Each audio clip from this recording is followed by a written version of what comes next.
mandeha raharaham-pianakaviana zao no naliako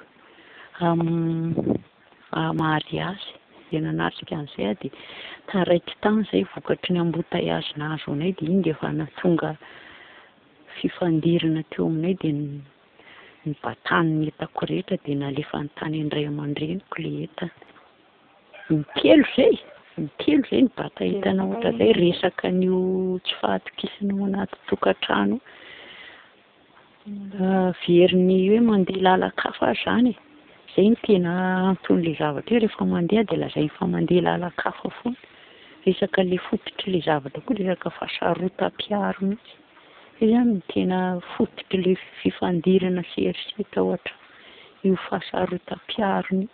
Dia mitondra tsy filaminana ao anatin'ny tokantranonay ilay izy.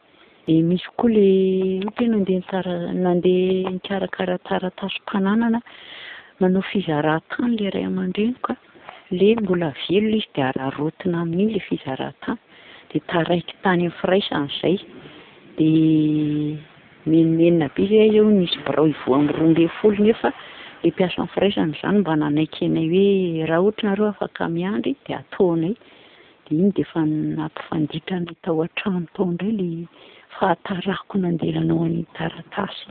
Amin'ny taona mahery 3 taona latsaka teo niaran'izay. Isaky mivoaka ny trano ianao dia tsy atokisany foana isaky mivoaka ny trano misy adidy atao raha-trehana dia tsy mahatoky anao mihitsy izy. Na dia miherana ianao na dia fantany ary io zavatra io dia tsy manana fahatokiana anao mihitsy izy indrindra fa hoe taraiky ianao avy any amin'ilay lalana alehanao sy io raha-trehanao io. Tsy fantatra intsony moa izay tena fototry ilay izy hoe mety manao koa ve izy dia saromany amin'ilay fanaronany ny zavatra ataony sa hoe ilay izy zakako satria ny fototry ilay zavatra ilay tokantrano efa nohamasinina teo anatrehan'Andriamanitra dia efa hoe mandra-pahafatinao ianao tsy maintsy hoe ino ny vadinao. Sady za koa mijery an'ilay fiainan'ilay ankizy hoe tsy tiako hikorotana ilay ankizy indrindra ilay ankizy mbola ao anatin'ny fianarana. Dia izay no mahatonga ana mitazona an'ilay mizaka an'ilay izy ao an-trano mba tsy hanapotika ny fiainana ho avin'ilay ankizy mihitsy.